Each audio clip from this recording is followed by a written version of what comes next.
엄마, 오늘 회사 못 나간다고 대신 전화 좀 해줘요.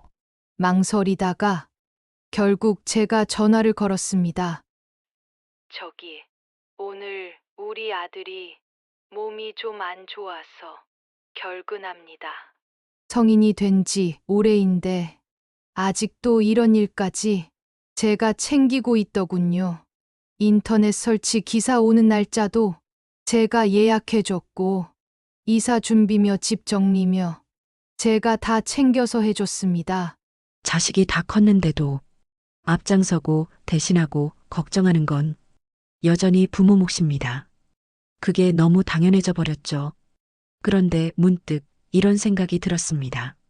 이제는 좀 그만해도 되지 않을까? 혹시 여러분도 이런 순간 겪어보셨나요? 아직 늦지 않았습니다. 이제는 부모가 아닌 나로 살아갈 시간입니다. 그런 마음이 드신다면 오늘 이야기 끝까지 함께 해주세요. 여러분의 하루가 조금 더 가벼워지고 마음이 덜 외로워지기를 바라는 마음으로 오늘도 이야기를 정성껏 준비했습니다. 시작과 함께 구독과 좋아요 눌러주세요.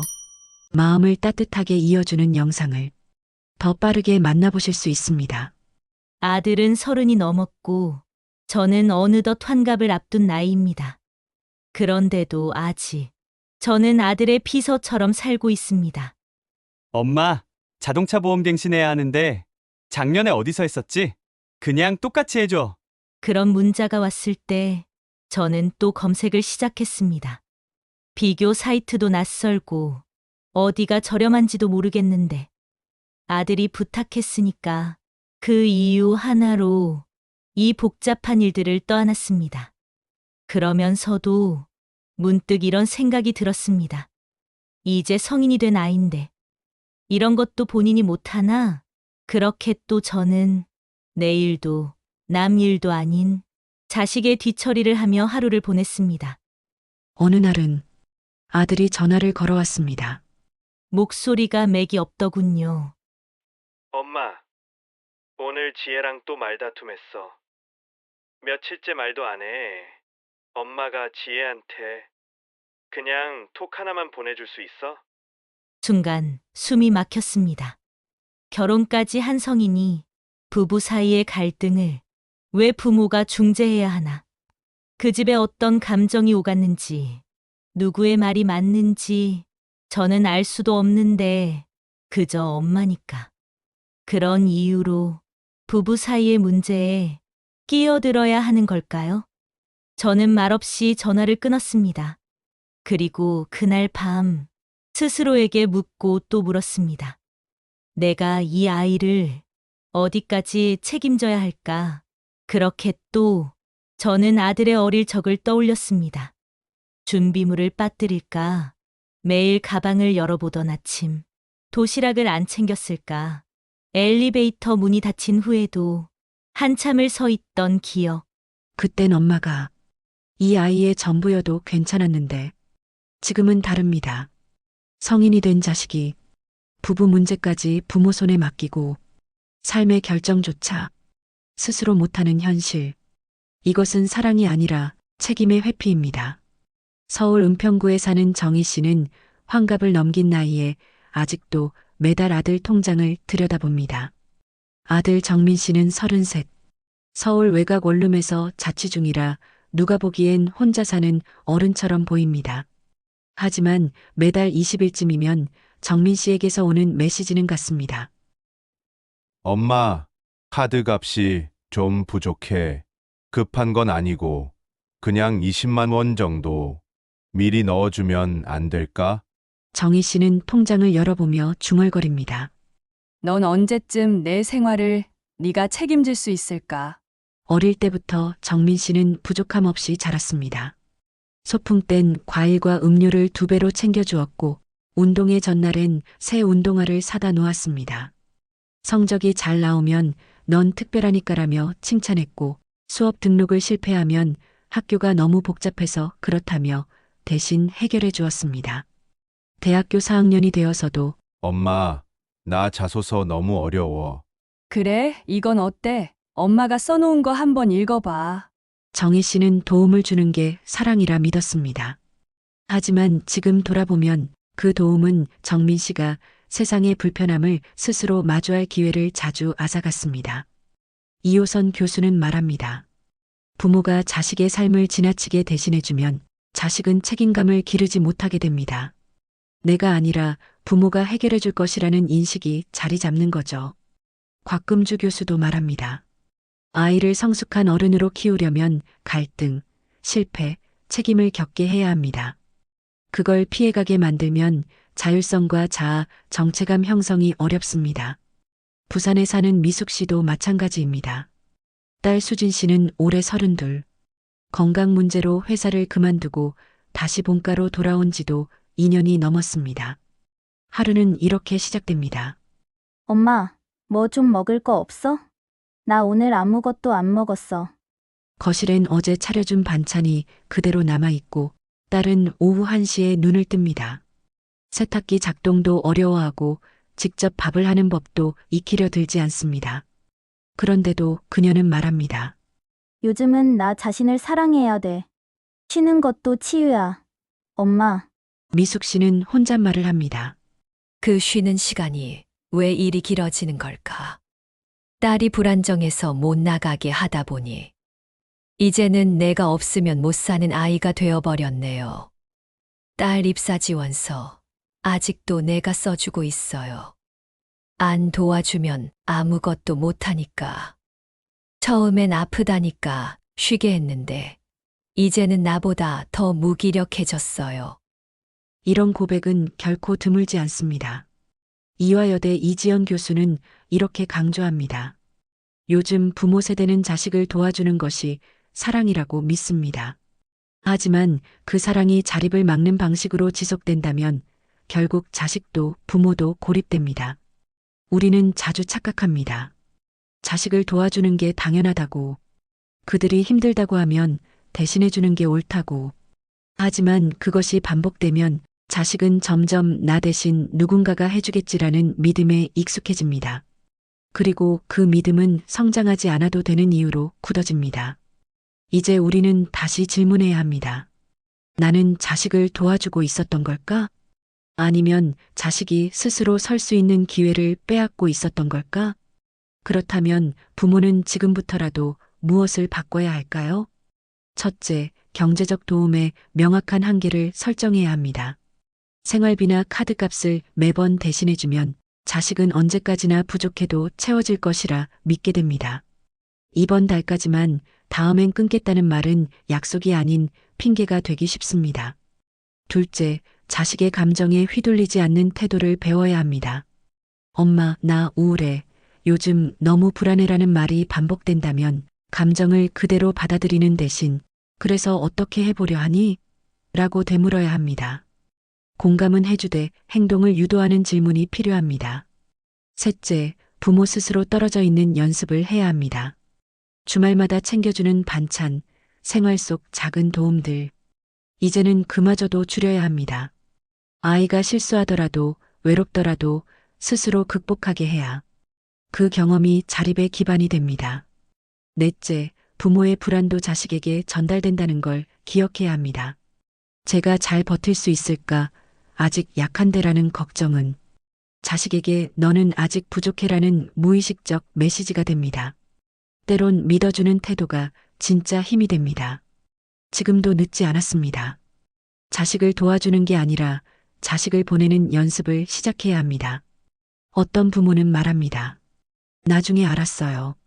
정말 자식을 사랑한다면 가장 먼저 해야 할 일은 놓아주는 것이라는 걸요. 자식은 이미 성인이 됐고 몸도 마음도 커졌지만 여전히 부모는 애 키우는 마음에서 멈춰 있습니다. 밥은 먹었니? 카드값은 괜찮니? 이번 달 방세는 어떻게 해결했어? 자식이 한숨만 쉬어도 부모의 가슴은 먼저 철렁합니다. 누구보다 잘 알기 때문입니다. 이 아이가 어디서 약한지, 어떤 상황에서 무너질 수 있는지, 그 마음이 아직도 식지 않았기 때문이죠. 하지만 이쯤에서 묻게 됩니다. 그 사랑이 정말 자식을 위한 것이었을까? 혹시 나 자신의 불안을 달래기 위한 건 아니었을까? 한심리 상담센터에선 자식을 놓지 못하는 부모의 마음을 이렇게 분석합니다. 첫 번째는 내리사랑은 당연한 것이라는 고정관념입니다. 나는 안 해봤지만 우리 애는 꼭 하게 해줘야 해. 나는 못 먹고 못 입어도 자식은 고생시키면 안 돼. 부모 세대의 헌신적 가치관은 어쩌면 자식을 향한 책임이 아니라 의무감이자 강박이 되어버린지도 모릅니다. 두 번째는 자식이 곧 나 자신이라는 동일시입니다. 남들은 다 시집 장가 보냈다는데 우리 애만 왜 이럴까? 친구네 아들은 대기업 다닌다던데. 이런 비교는 사실 자식보다 부모 마음이 더 힘든 법이죠. 왜냐면 자식의 실패는 곧 나의 실패처럼 느껴지기 때문입니다. 그래서 어떻게든 다시 끌어올려주고 싶어집니다. 세 번째는 그래도 부모니까라는 마지노선입니다. 속으로는 지쳤다고 느끼면서도 이걸 외면하면 내가 나쁜 부모가 되는 건 아닐까? 내가 아니면 누가 해주겠어? 이 생각이 발목을 잡습니다. 이 모든 마음 이해되지 않는 게 아닙니다. 하지만 이 감정들이 모이고 쌓이면 사랑은 통제로, 배려는 간섭으로, 도움은 부담으로 바뀌게 됩니다.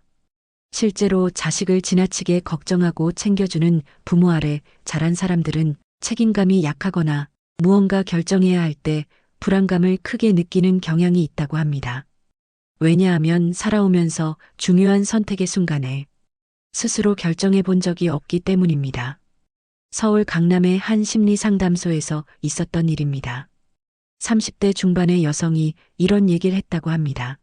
저 이번에도 이직 문제 때문에 엄마랑 싸웠어요. 사실 회사는 제가 선택한 건데 엄마는 계속 간섭해요. 그 회사 월급 너무 적지 않니? 복지도 별로고 커리어 쌓기도 어렵대더라. 이런 말을 계속 듣다 보니 저도 화가 나니까 말다툼하다가 그만두겠다고 말해버렸어요. 이 여성은 상담사에게 이렇게 털어놨습니다. 근데 그 말하고 나니까 엄마한테 죄책감이 드는 거예요. 내가 또 상처 줬구나. 엄마가 날 위해 해준 건 너무 많은데. 자식은 자식대로 부모의 마음을 알고 미안하고 죄송합니다.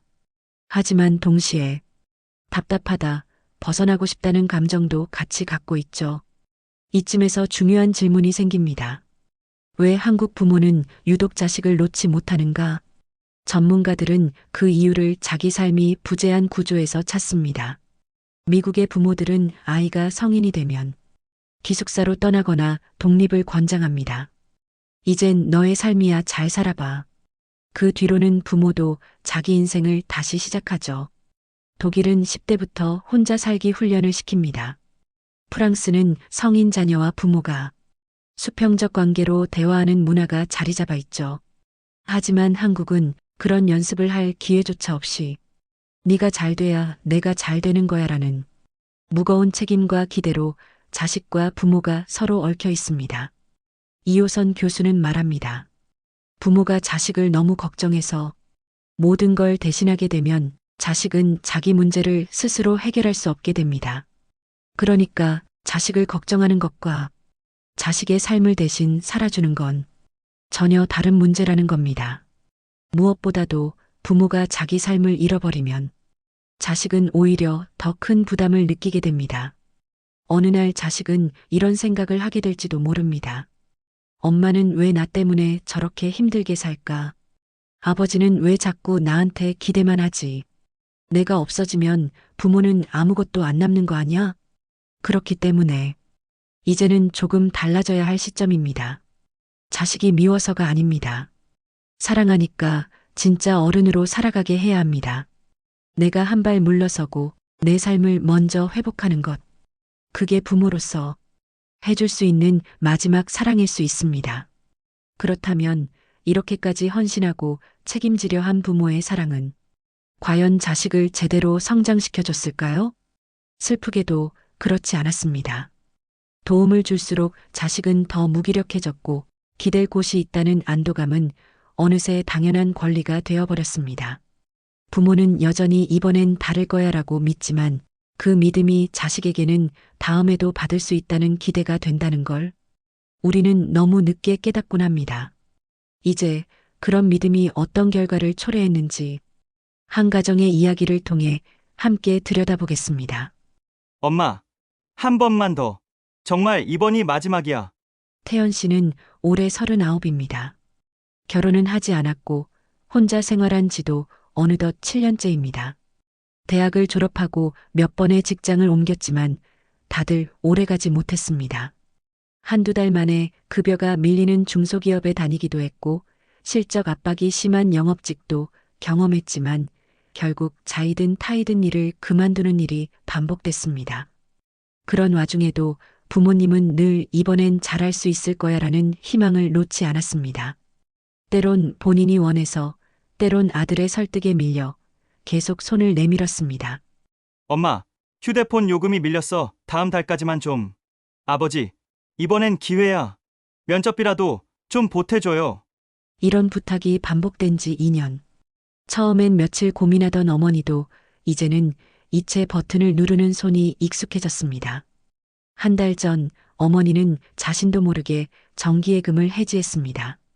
그 돈은 원래 아버지의 백내장 수술이나 혹시 모를 장기요양시설 입소를 대비해 모아둔 금액이었습니다. 어차피 곧 또 넣으면 되지. 뭐, 이번만 도와주자. 그렇게 꺼낸 돈은 태연 씨의 밀린 월세 2개월분과 차량 수리비로 사라졌습니다. 하지만 몇 주 뒤 어머니는 우연히 SNS에서 아들의 여행 사진을 보게 됩니다. 친구들과 바닷가에서 웃으며 찍은 단체 사진, 새로 산 듯한 고가의 운동화와 명품 로고가, 선명한 지갑, 그리고 테이블 가득 펼쳐진 고급 위스키와 음식들. 그날 밤 아버지는 참다 못해 입을 열었습니다. 당장 그만둬. 우리 삶까지 다 끌려가지 말자. 이건 걔 인생이지. 우리 노후가 아니잖아. 그 말에 어머니는 고개를 떨구며 중얼거렸습니다. 근데 우리 안 도와주면 쟤 혼자선 아무것도 못할 것 같아서. 서울의 한 복지 상담센터에선 이런 부모들을 그늘 속 고령자라 부릅니다. 겉으로 보기엔 자녀도 있고 생활도 유지되는 것 같지만 실상은 다릅니다. 자녀의 무계획과 무책임 때문에 부모의 노후가 침식당하는 상황. 그들은 자식이 없으면 외롭고 자식이 있으면 더 고된 삶을 살아가는 중입니다. 한 상담사는 말합니다. 경제적으로 도와주는 것도 중요하지만 때론 멈춰야 합니다. 자식이 다시 일어설 기회를 빼앗는 게 바로 부모의 끝없는 도움이에요. 실제로 한국보건사회연구원 보고서에 따르면 60대 이상 부모 중 절반 이상이 자녀의 생활비나 주거비, 채무 등을 일정 부분 부담하고 있는 것으로 나타났습니다. 심지어 정기예금, 퇴직연금 해약 사례도 적지 않았습니다. 부산에 사는 70대 부부는 자녀가 도박으로 진 빚을 갚기 위해 10년 넘게 모은 적금을 해지했습니다. 연체 보전금이라는 이름으로 이자 손실까지 감수해야 했지만 부모는 말했습니다. 그래도 자식인데 안 도와주면 어디서 죽을지 모른다 싶었어요. 그런데 이런 선택이 자녀에게 어떤 영향을 미칠까요? 심리학자 이호선 교수는 이렇게 설명합니다. 도움을 줄 수는 있지만 조건이 있어야 합니다. 스스로 책임지는 경험 없이 도움만 받게 되면 자식은 그 상황을 벗어나려 하지 않습니다. 어차피 부모가 도와줄 거야라는 심리가 굳어지는 거죠. 그날 밤 어머니는 처음으로 태연 씨에게 이렇게 말했습니다. 이젠 정말 네가 책임져야 해. 우린 너 인생 대신 살아줄 수 없어. 태연 씨는 한동안 말을 잇지 못했습니다. 그러곤 처음으로 내가 알아서 해볼게요라는 말을 남기고 방을 나섰습니다. 물론 하루아침에 모든 게 바뀐 건 아닙니다. 그는 여전히 불안정한 일용직을 전전합니다. 수입도 일정치 않고 미래도 불확실합니다. 하지만 적어도 이번만큼은 스스로 밥벌이를 하겠다는 의지는 보이기 시작했습니다. 작은 일거리로 받은 수고비를 봉투에 담아 건넨 어느 날, 어머니는 말없이 그 손을 꼭 잡았습니다. 그날의 돈은 많지 않았지만 부모에게는 오래 잊히지 않을 선물이었습니다. 여러분, 혹시 지금도 마지막 한 번이라며 당신의 노후를 내어주고 계신 건 아닐까요? 도움이 사랑의 전부는 아닙니다. 때로는 손을 놓는 용기가 자식을 진짜 어른으로 만드는 시작일 수 있습니다. 하지만 그렇게 손을 놓고 나면 문득 깨닫게 됩니다. 정작 나는 누구였을까? 자식을 다 키워낸 지금, 이제 비로소 혼자가 된 우리. 그 순간 부모는 가장 깊은 외로움과 마주하게 됩니다. 나는 왜 아무것도 남지 않았을까? 경기도 안양에 사는 74세 권순자 씨는 요즘 매일 저녁 창밖을 바라보며 시간을 보냅니다. 아파트 단지 너머로 노을이 퍼지면 문득 이런 생각이 든다고 했습니다. 이제는 누가 문을 두드릴 일도 없고 내가 갈 데도 없구나. 남편은 5년 전 세상을 떠났고 아들은 결혼 후 제주로 내려가 연락이 뜸해졌습니다. 며느리와의 관계는 썩 좋지 않았고 어쩌다 한번 오는 연락은 생활비 이야기뿐이었습니다. 엄마, 이달 카드값이 좀 밀려서요. 애들 학원비가 갑자기 올라서. 권 씨는 그렇게 적금을 깨고 보험을 해지하면서도 늘 같은 말을 되냈습니다.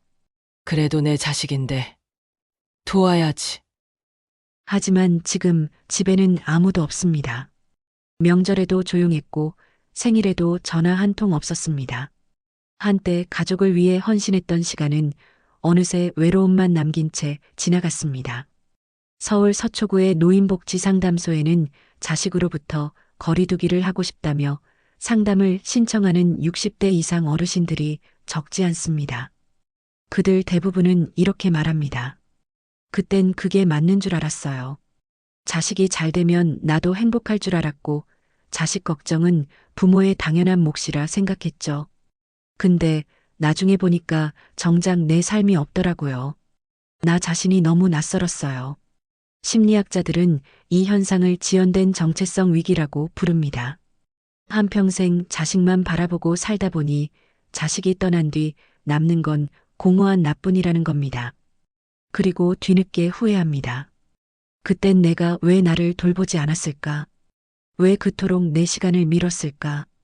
경남 진주의 김성애 씨는 정년퇴직 후 노후를 위해 모아둔 퇴직금 일부를 딸의 전세자금에 보탰습니다. 그 뒤로도 명절이면 손주 용돈, 겨울이면 난방비 명목으로 꾸준히 송금했죠. 그런데 어느 날 딸에게 전화를 걸었더니 이런 말이 돌아왔습니다. 엄마, 바빠. 다음에 얘기하자. 그날 이후 그는 딸의 전화를 기다리지 않게 됐다고 합니다. 무조건적인 사랑이 사랑의 모양을 잃을 수 있습니다. 언제부턴가 고마움 대신 의무감으로, 연결 대신 부담으로 바뀐 관계. 그건 어느 한쪽만의 잘못이 아닙니다. 하지만 분명한 건 부모가 스스로를 지우는 순간부터 자식에게도 부모는 점점 거리가 먼 사람이 된다는 겁니다.